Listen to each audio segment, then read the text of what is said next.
The Order of the Eastern Star. Early adoptive Rite lodges. There are, and always have been, societies of mixed members, male and female. These mixed lodges were predominant in France but travelled into Holland and later into Germany. Early lodges were not Masonic, although Masons probably were members and were nautical in character or had other characteristics. Some borrowed ceremonies from the Carbonari or coal burners, which had been previously established in Italy. They may have imitated Freemasonry, but did not follow the same themes in their ritual or officer names and duties. Purposes were for fostering goodwill or other lofty virtues. One lodge, however, granted relief to destitute females with Masonic connections. Rivalry for public favour by the admission of female members caused the Grand Orient of the Grand Lodge of France in 1774 to establish a new rite called the Rite of Adoption, thereby recognising their Masonic character, and ordered that every such mixed lodge should be under the sanction of a regular Masonic lodge, whose master or deputy should be the presiding officer, assisted by a female president or mistress. Lodges arose among the nobility and upper classes. In 1775, Loge de Antoine, in Paris, was headed by the Duc de Chartres, Grand Master of the Grand Orient of France, and by his wife, the Duchess de Bourbon. To the organisations thus established for the initiation of females, the French gave the term Adoptive Masonry, Maconnerie d'Adoption. By the term adoptive rite is implied that system of forms, ceremonies and explanatory lectures which is communicated to certain classes of ladies who, from their relationships by blood or marriage to master masons in good standing, are entitled to the respect and attention of the entire fraternity. Such lodges operated in Europe and spread into other countries, but did not take hold in England or the US. Let us now examine the creation of the adoptive rite in the US.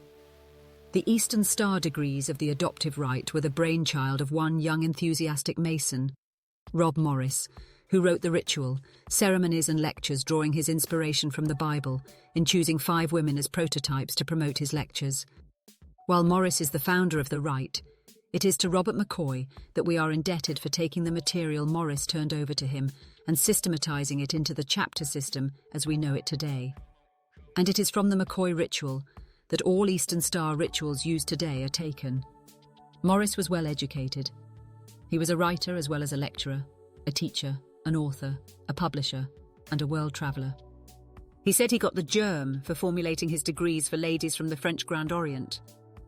He was introduced to societies imitating Freemasonry, where men and women were members in what were called adoptive lodges.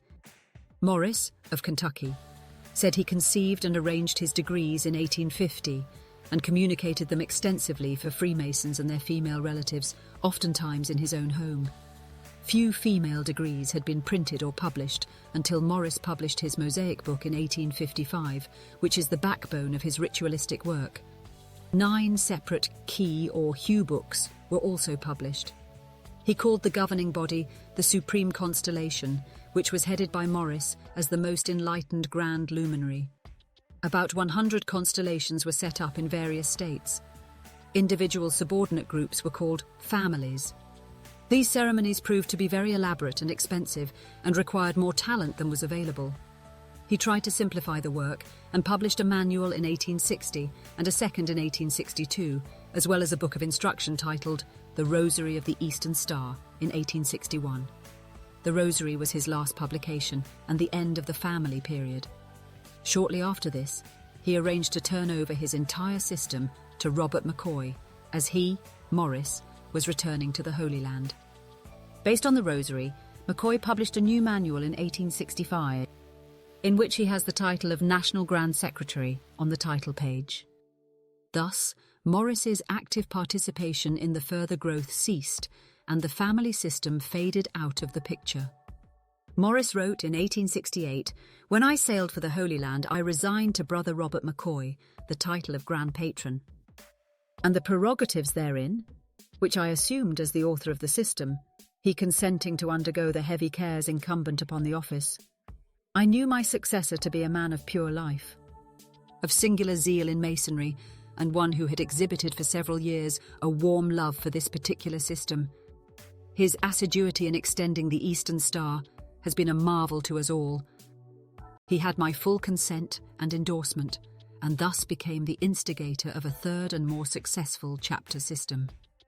In order to conform to his plan, reorganizing Morris's work into the chapter system, Macoy had no new plan of procedure.